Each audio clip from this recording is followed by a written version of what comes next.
John Mendez is the host of Walk to Wealth podcast, the show that enlightens and empowers young adults to build wealthy and abundant lives.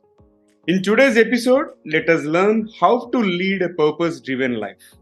This is the Guiding Voice podcast series, the guiding voice for a better future. Friends, I am your host Naveen Samala, just a fellow IT professional, on a mission to make the world a better place to live. Through the Guiding Voice, we drive conversations that matter and conversations that add value to your life and to your career. Thank you so much for joining me. And we are extremely pleased to have John part of our journey. Hearty welcome to you, John. Thank you so much for the opportunity to be here, man. I'm excited. It's been a long time since we scheduled this, so it's something I've been looking forward to, and I'm glad to be here today.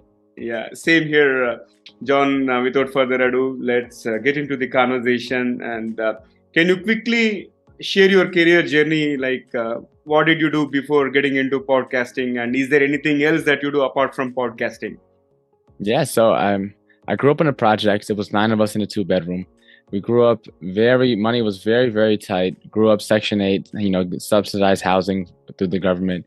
So money was not something that was ever in my really understanding in my environment. Everything was very, poverty ridden. And then fast forward a ton, I got into college. I got into 13 schools. I was going to school, and during my sophomore year, the pandemic has already taken over the world. I read a book called Rich Dad Poor Dad, and that book shifted my paradigm. And I started realizing that there's another another world out there that wasn't being taught in school, wasn't being taught in my environment, wasn't being taught at home. So that winter break between fall and spring, I started listening to podcasts, reading books, going on YouTube, watching videos on double speed, just consuming an insane amount of information about building my credit, which bank accounts I should use, how to invest in index funds, things of that nature. And then when I came back that spring semester, it's like I had seen the light, and I couldn't go back to taking gen ed classes now knowing all the information that I did know. So I decided to stop showing up to my college classes, signed up for my real estate course. And that's how I essentially got into the entrepreneurship space. Fast forward like 9 months from then, I ended up starting Walk to Wealth podcast. And this whole story behind that is for the 99% of us that aren't overnight sensations, it's a long walk to wealth. And some may walk faster than others, but what good is sprinting to the finish line if you pass out when you cross it? Yeah. Many times people think success comes overnight, but there is years of effort that go before getting into that overnight success. Exactly. It's quite a inspirational journey that you had, and thank you for humbly sharing those details. And now, can you also talk about the top 3 things that have attributed to your success so far? What are certain traits that help you? Yeah, the first step was self-mastery. Right, mastering the self. I feel like the final boss in this game of life that we're all in, right, is the self. We always think it might be that new job or that new relationship or raising kids or raising a pet or whatever it may be. But really, we are the final boss. We have to master ourselves before we could really conquer life. And so for me, it started back in high school, where I started learning about attachment styles and psychology and started reflecting on, what made me who I am? How did my past experiences lead up to me becoming who the person I was? So really just taking this time to reflect. From there, it was learning about financial literacy. Financial literacy, like money is a bartering tool, right? I like to say, and I got this from one of the guys I interviewed on my show, money is just a token of appreciation. And so most people don't understand how money really works. And so taking the time, as I said, to learn about index funds, to learn about which bank accounts I should use, to learn about money. Some of my favorite books that I read was I Will Teach You to Be Rich by Ramit Sethi, Richest Man in Babylon, The Millionaire Next Door. Books like these books just grounded me with some solid financial principles. And then from there, it was just believing that it was possible. Getting around people that thought big. Like I wanted to retire by 40 back in high school. Now I don't ever want to retire because I want to live in my purpose. And so when you're doing what you love to do, you never work a day in your life. And then getting around people that just think on such a massive scale that they make all of your dreams seem possible and feasible. And it's like, wow, let me think bigger. Like we put all of our ceilings in our life are built by us, whether we realize it or not. And so once we realize that we don't have to have a ceiling on our home if we don't want to, it's like the opportunities are endless. So it's really just that self-mastery. And then from there, financial literacy, right? Self-mastery, then money mastery. And then from there, just, belief in the opportunities that are, abundantly, present everywhere. Yeah, I think self mastery is one thing that it really takes time, right? I have come across, I've interviewed more than 350 guests so far, and this is one of the things that is a common point that resonates with most of the successful people. And obviously, books are going to change our perspective in terms of getting hold of finances and all other stuff. Yeah, that's quite an interesting one.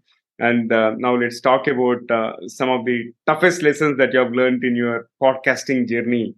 Like, are there any things that you have learned, and was there a situation where you have to do certain things differently, and anything that you would like to share with our audience? Yeah, the biggest lesson I had to learn was really last year. I had to check my ego for the first time in a long time. And when you're very competitive, when you're very driven and you want to accomplish big things, especially when you're hungry and you have a bunch of energy, you think that you can conquer the world. And realizing that when you are a solo entrepreneur, when you're wearing all the hats, and you have multiple endeavors going on at the same time. Like, there's a reason why 9 out of 10 businesses fail. There's a reason why most podcasters don't make it past episode 7. A lot of people have shiny object syndrome. And for me, I had all these things that I wanted to do. So I'm a licensed realtor as well. I'm a real estate agent. I had started up a social media marketing agency, and I was trying to do all these things on top of the podcast and working at a restaurant on part time on a weekend. And I was spread so thin, my bandwidth was spread so thin, and I thought I could just work it out and work hard and it'll all come together. And it's like you can't do it all on your own. And despite no matter how optimistic you are, no matter how how figured out you are, it's like if you are doing everything on your own, doing one endeavor alone and getting that going is hard enough. And I had to decide, like, my podcast numbers were going down, my real estate leads that were falling through the cracks, my social media client after the first one. I was like, you know what, I kind of really don't want to do this. And then I'm still at the restaurant. So everything in my life wasn't going the way I originally planned. And so around a few months ago from the time of recording this, I was just sitting down, reflecting really in deep thought. And I was like, the podcast is where I'm gonna put all my focus in. So ever since then, the podcast has been going like growing. We hit top 5% globally last month. I spoke at Podfest Expo down in Orlando last month as well from the time of recording this. And ever since I decided to double down and focus on one thing and only one thing, everything started to change. But it took a lot of checking my ego, and it took me realizing that, hey, I can't do it all right now, but that doesn't mean I can't do it all in the future. But for the time being, I just gotta focus and let those other things go. Yeah, I can resonate with you on that aspect as well. Like, it took 2 years for me to reach global top 3%, and by end of 2023, I want to be in top 1%. And as you mentioned, many people do not cross that 7 episode milestone and all, and people look for instant success. Okay, wherein they think they'll become an overnight celebrity and all, but that doesn't happen, right? So, but from my journey, like, I have acquired tons of wisdom from every conversation, and that is something which is motivating me to do more and more. And in fact, I've met brilliant people all around the world, and they are changing my perspective. And it's a kind of everyday learning, not only just to my audience but personally myself as well. All right, so let's move ahead. And can you now explain to our audience why passion and the why can lead you astray? Yeah, so I'll start off with the passion because it's always the easiest one to start off with. So most people add their own flavor, their own swing of things when it comes to dancing, when it comes to the way they dress, when it comes to how they present themselves, when it comes to all these things. We all add our own little flavor. One of the things we add flavor to is words. We all use words in ways that just aren't the right way that they're supposed to be used. So most people don't actually know the true definition of most words, passion being one of them. And so the dictionary definition of passion is a barely controllable emotion. So if you replace that definition with all the advice that we've been given, oh, follow your passion, monetize your passion, turn your passion to a business. If you replace that with its dictionary definition, it's pretty much saying pursue your barely controllable emotion. Now, how is that going to work? There's a reason why marriages that are built on passion always fizzle out and end up in divorce, right? Because passion is something that you can't control. So if that's your core principle, think of it like this. Imagine you built a house on the beach on the sand. You're only one high tide away before the house comes crumbling down. And you don't ever know when that high tide is going to come. So that's why your passion can lead you astray, right? It's something that's definitely useful because your passion, that emotion, it gives you a hint as to where you should put your energy and your focus into it. It's a navigator, right? It's something, but it shouldn't be the North Star that you pursue, right? And then as for your why, in most cases, let me ask you, let's do a real example. What is your why? Who is it? A person? Is it yourself? Is it what is your why? My statement is very simple, just to drive conversations that matter, so that people become efficient in everything that they do, so that they can make some informed decisions by learning out of the content that I share. Yeah. So but the why is really centered around other people, right? Right. And that's how most of us are. Now it's good to have a why for other people, right? That's doing something more than yourself. But too much of anything is a bad thing. Yeah. And if you're not, where some people, for example, parents love to do this, especially single parents, right? And they have a kid, and it's like, I'll sacrifice everything in my own life, and then I'm gonna make sure no matter what I go through, I could be going through starvation, I could be going through skipping sleep, but I'll make sure my kid is okay. Yeah. You keep that on long enough, one day your kids are going to get old and they're going to leave the nest. Now, when they do leave the nest, now your entire identity is lost because it was centered around other people. You have to make yourself the main priority in your life so that you could show up as the best version of yourself when you help all these other people. So your passion and your why aren't bad things. It's just when they go off in the wrong direction, they could lead you astray from the true goals, and then you end up losing yourself versus actually showing up and helping for people, not only in the present, but in the long run as well. Yeah. I think this is kind of a different perspective, and indeed an eye-opening message that you have conveyed. And definitely, it's a time for all of us to retrospect in terms of how much are our whys focusing on people around us rather than self. Right, that's the key takeaway. And can you also talk about how to create a mission statement in alignment with your purpose? Yeah. So first steps first, and that's problem. That problem is to find your purpose. And there's a 4-step process that I learned called ikigai. It's a Japanese concept, and it pretty much stands for your reason for being. And the people where this place originates from, they have the longest, or one of the longest life expectancies on the planet. So your ikigai is pretty much 4 circles, and where it intersects all 4 is your ikigai. So circle number 1 is what do you love to do. Write down everything that you would do for the rest of your life had no one ever, paid you for it. If you never got paid a day in your life, what are the things that you would love to do from here to the end of the time, right? The next circle is, what does the world need? Write down all the problems you see in the world that you feel compelled to solve. Once you got that list written down, what can you be rewarded for? A lot of times, the volunteer work and the charity, they help to fulfill us, but we still have to keep the lights on. We still have to keep food on the table. So write down what all the things that we can be rewarded for. And then the final circle is, what are we good at? Or depending on the audience, like to say, what do we have the aptitude to be good at? Because a lot of times the fish is always the last one to realize that it's in water. So we have skills that we may not see as valuable, but if someone from the outside looking in, that's the same skill that they're struggling with, and that's the same skill that they need and would pay for. So sometimes we have the aptitude to be good at some of these things, but we don't even know. So once you have those 4 circles and a list for each one, that is how you find your ikigai. And then creating a mission statement is a simple structure is, I want my mission in life is to, and then you put in an action verb, right? And it could be enlighten. Mine is enlighten and empower. Yours could be to help. Yours could be to inspire. And then to blank, wherever your ideal avatar is. Mine is young adults, right? And then through or by blank. Through mine is through helping them build a wealthy, abundant life. That's how I want to enlighten and empower young adults. And so once you just find your purpose, it's just plug in and play into that little formula. And also you quote about 2 most important days in somebody's life, right? So can you share those 2 important days with our audience as well? Yeah, so the 2 most important days, and I heard this at a speaker school I attended.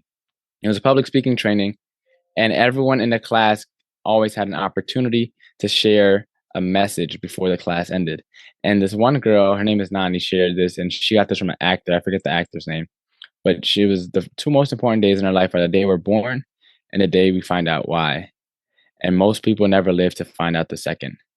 So spending time reflecting, spending time, I mentioned self mastery in the beginning, spending time thinking about these big ideas, like what would you do for the rest of your life and no one ever paid you? Like questions like that, these big, grandiose questions that make you think. And you may not come to an answer, but it is the act of thinking that helps you get one step closer. So start thinking about the bigger purpose. Start thinking about realizing that we're not the center of the world, but we are the center of our own world, right? So we have to we'll first master our own world so that we can best show up to the world, right? And it's like these big ideas. It's a lot of times people don't spend time, especially here in the states, where everything's so fast paced. You almost never catch a break. So it's being able to slow yourself down so that you can think about some of these issues. The day we are born and the day we find out why. I think finding out why is the $1,000,000 question, which not many people may realize as quickly as they should ideally be, right? Yeah. Indeed. Now let's talk about your podcast, right? Walk to Wealth, and I'm really interested to understand the top 2 episodes and how they help your audience. Yeah. So my first episode that I love sharing is my episode 34 with Vic Manzo. He is someone that talks about like quantum laws and things like that, like law of abundance, all that jazz. But he has a very interesting take on it because he's also a business coach. He loves helping people with their businesses, but he just has a background in that practice. And so he broke things down. And one of my favorite takeaways from his episode is the law of non-sacrifice. So when you're choosing what you love to do, you are never sacrificed. The thought of sacrifice is a scarcity mindset thing. When you're thinking abundantly, when you're operating abundantly, there is no sacrifice. You're not giving up. So for me, I didn't sacrifice real estate or sacrifice my social media company that I could have potentially grown. I just chose what I love to do more, which is the podcast. I didn't sacrifice anything. I didn't give up anything. I chose what I love. There is no sacrifice when you're choosing what you love. So that was probably my biggest takeaway from his episode. And then my second favorite episode, it's hard to choose. So my most practical episode was definitely my episode with Drew Donaldson. I forget the number, but his episode talks about the 4 businesses that you need to start before you start your dream business. Because a lot of times we have this idea and sometimes we quit our job cold turkey and then we jump into that and we don't have any business experience. And then our business fails and was like, oh, maybe our idea sucked. But in reality, it was the right idea. You just didn't have the skills to really implement it properly into the world. And so the 4 businesses he talks about are learning copywriting, right? Then learning PR, learning paid media, and then learning arbitrage. Once you learn those 4 skills, you could pretty much go on and start any business and find some decent success from it. Wow, quite interesting. And John, this has been wonderful conversation so far, and let's add some spice to the episode. Okay, with your consent, I'm going to kick off a quick rapid fire round. Are you ready? I'm ready. Okay, here comes my first question. Have you ever slept in a classroom or a critical meeting? Too many times. Fair enough. Okay, and can you describe yourself in just one word? Unique. Unique. Awesome. Yeah, what is your favorite day of the week? The present day. Present day, the Tuesday. Okay, and finish this sentence like my dream vacation is. My dream vacation is a month-long stay in maybe like Cancun, and then where I'm just like every week going to a new city, so like Cancun, then hit the Virgin Islands, and then hit Dominican Republic, and then hit I don't even know, just like probably just like a month away from the world where I could just unwind and just see a bunch of places. All like it's not just one stay at one place. I want to hit like several places probably. Yeah, I wish you good luck in terms of embarking on that 1 month long vacation, and hope you find some time to do that. All right. So, with that, let me go to the final question out of the rapid fire. What is one fantasy gadget that you'd like to see or invent yourself? One fantasy gadget that I would like to see or invent myself is to have, I would say, a fantasy gadget. Honestly, teleporting would be nice. It would make things a lot more. It would make travel a lot more convenient. Yeah, yeah. I think teleportation is most common one. I would say the highest fantasy gadget that people have shared on this show, and followed by the hyperloop kind of transportation and all. Right. So those are going to save tons of time, and we will have time to focus on something value added and all. Wonderful. So this has been great rapid fire. With that, let's flip back to the mainstream. And before I let you go, one final question for today's conversation. So, John, what would be your one piece of advice to those aspiring to become wealthy or make big in their careers? You can pick either of them. My one piece of advice is to surround yourself with people like you. Surround yourself with people that think bigger than what your dreams are. People that make your dreams look small, and not in a comparative way. Not to say, "Oh, they're doing so much more than me," but to say like, "Hey, they're doing it, so what I want to do is possible." When you see how big some of these people think, it really takes a certain level of shifting your mindset and shifting your identity to even believe it. But when you see that there's some people out here that are really genuinely achieving a lot in life and giving back as well at the same time, and they're not burnt out, and they have a relationship with their family, they have all these things. And when you're operating abundantly, like, you can have all that too. And so you're surrounding yourself with people that make you just know that, reassure that you're on the right track. People that are thinking big, people that, be the dumbest person in the room. It's okay. Put your ego aside. It's okay to, have people that are smarter than you, that are further ahead than you. And once you check that ego, so many more doors will open and so many more people will be willing to help you. So just really just surround yourself with a group of people that just that you aspire to be like, not just inspiration, right? Aspire to the next level, that you just feel something that when you hear them speak, when you hear them present, that's like, okay, I have to make change in my life, and just start taking action on that. So keep your ego aside, and it is okay to be the dumbest person in the room, right? That will take care of it. Wonderful. So, John, it was fabulous talking to you, and thank you so much for joining me today. And thank you for your time, as well as the wonderful and powerful insights that you have shared. Thank you so much for the opportunity. It went amazing. Yeah. All right. So, pleasure to host you, John. And friends, that was our conversation with John. And before we move into the trivia section, here is a request to you. Please subscribe to us in case if you haven't done already, from wherever the app that you have tuned in from, either it is YouTube, Spotify, Apple Podcast, or wherever you have joined it.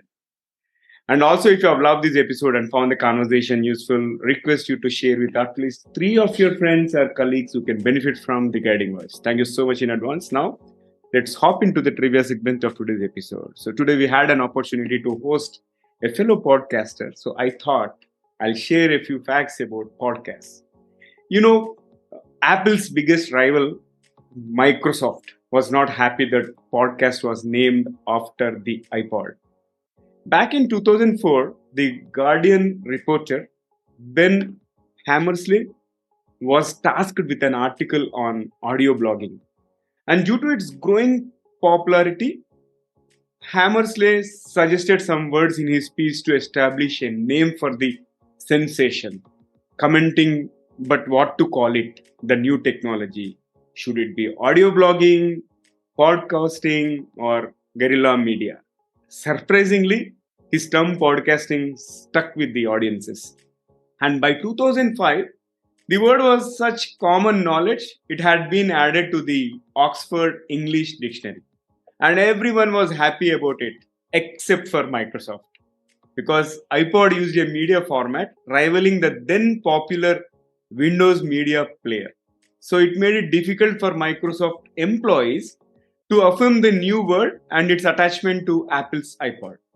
Microsoft tried to subtly slip the term blogcast into the mainstream, but of course, that failed. Maybe in an alternate universe, people are submitting their blogcast to Spotify, iTunes, and Stitcher. Interesting. isn't it? That's all for today. And thank you so much for joining me. And in case if you are listening to any other podcast and if you find the podcast useful, please share those details with me through social media or email me at theguidingvoiceforyou@gmail.com. Also, do not forget to share your topic recommendations and guest speaker suggestions.